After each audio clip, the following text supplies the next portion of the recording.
இன்றே டவுன்லோட் செய்து உங்கள் ஃபேவரட் ஷோக்களை என்ஜாய் பண்ணுங்க.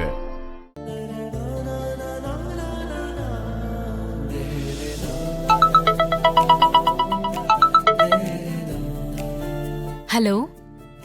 சரதா, உனக்கு போட்டோ அனுப்பியிருக்கேன், பாத்தியா? பாத்துட்டேங்க.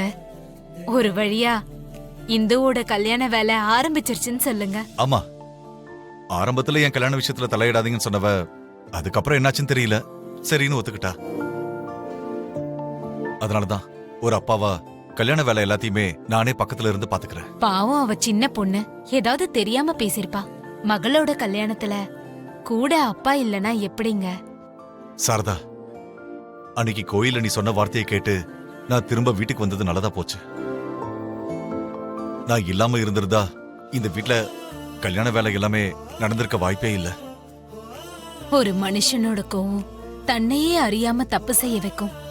கொஞ்சம் பொறுமையா இருந்துட்டா நம்ம படுற ஒவ்வொரு கஷ்டத்துக்கு பின்னாடியும் சந்தோஷம் இருக்கும்.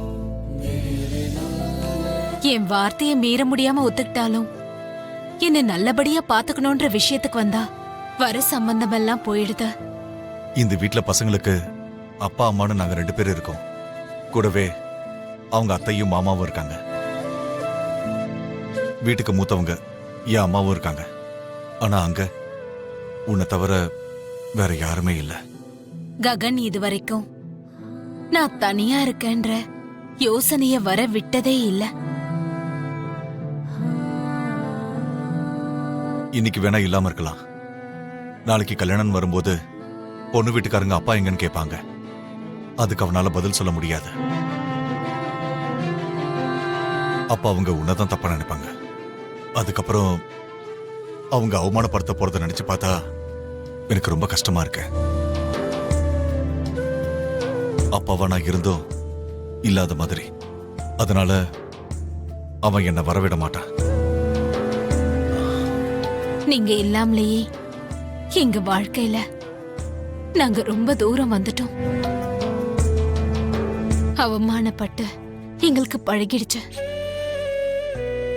இப்ப நீங்க வருத்தப்படுறதால ஆக போறது எதுவுமே இல்ல. பொண்ணு கல்யாணத்தை நல்லபடியா நடத்துங்க, எனக்கு அது போதும்.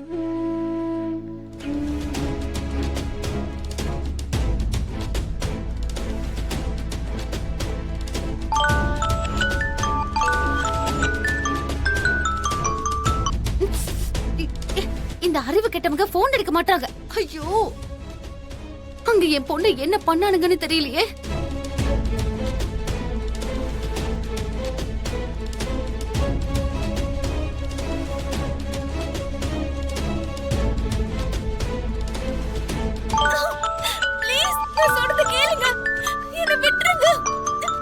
டேய், போன் எடுத்து தொலைங்கடா.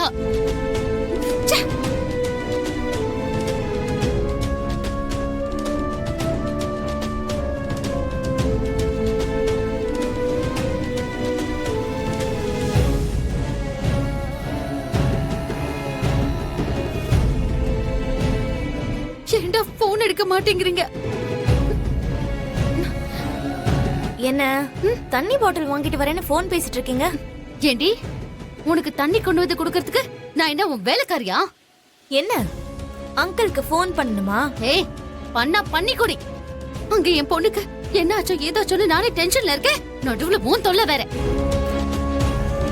உங்க பொண்ணுக்கு என்ன ஆச்சு? அது என் தலையெழுத்துடி, தலையெழுத்து.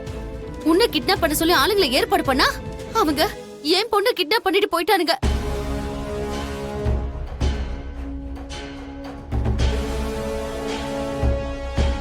என்னது, மறுபடியும் என்ன கிட்னாப் பண்றதுக்கு பிளான் போட்டிருக்கீங்களா? ஆமாண்டி. இப்ப என் பொண்ணோட நிலைமை என்ன ஆச்சோ ஏதாச்சோன்னு நானே இங்க டென்ஷன்ல இருக்கேன். உனக்கு இதுல சேவ் வேற செய்யணுமா?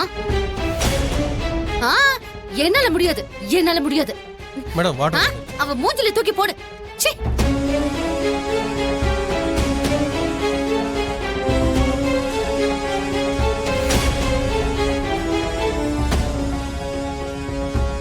ஐயோ நக்ஷத்ரா,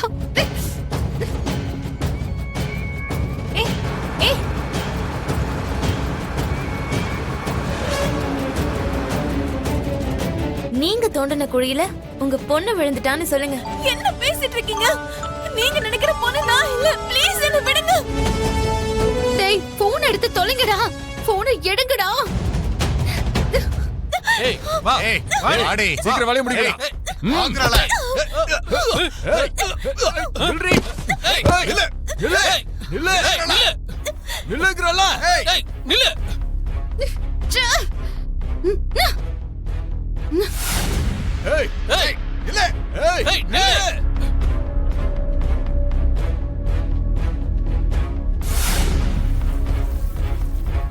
ஏய் நில்லு. Hello madam. டேய் டேய் டேய், டேய். ஏன்டா போன் எடுக்க மாட்டேங்கிறீங்க? என் பொண்ணு என்ன பண்ணீங்க? அவ தப்பிச்சு ஓடுறா மேடம். அவளை கொன்னுட்டு கால் பண்ற மேடம். டேய் டேய். ஐயோ. கொன்னுட்டு போன் பண்றேன்றான். இந்த அறிவு கெட்டவன் சொல்றத கேட்க மாட்டேங்கிறான். என் பொண்ணு எப்படியாவது காப்பாத்தி ஆகணும். ப்ளீஸ் ப்ளீஸ் அவங்க என்ன கொன்னுடுவாங்க. ப்ளீஸ் ப்ளீஸ் என்ன காப்பாத்து. ப்ளீஸ் அவங்க என்ன கொன்னுடுவாங்க. ப்ளீஸ் ப்ளீஸ் என்ன காப்பாத்து. ப்ளீஸ் ப்ளீஸ் என்ன காப்பாத்து. வா பாப்பா. வாமா. வா. வா.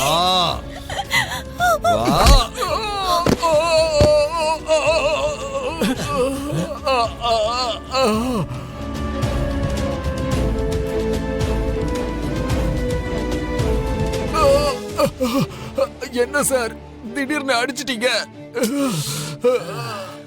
மனச மாத்திக்கிட்டேனேடா. ஒரு பொண்ணு கண்ணீரோட வந்து காலை புடிச்சு காப்பாத்துன்னு கெஞ்சியும் நான் காப்பாத்தாம போயிட்டா அப்புறம் நான் எப்படி ஆம்புலன்ஸ் சொல்லிக்க முடியும்? அப்படின்னா உன்னை கொன்னுட்டு அவளை இங்க இருந்து கூட்டிட்டு போறான்டா. ட்ரை பண்ணு. ஏய் ஏய்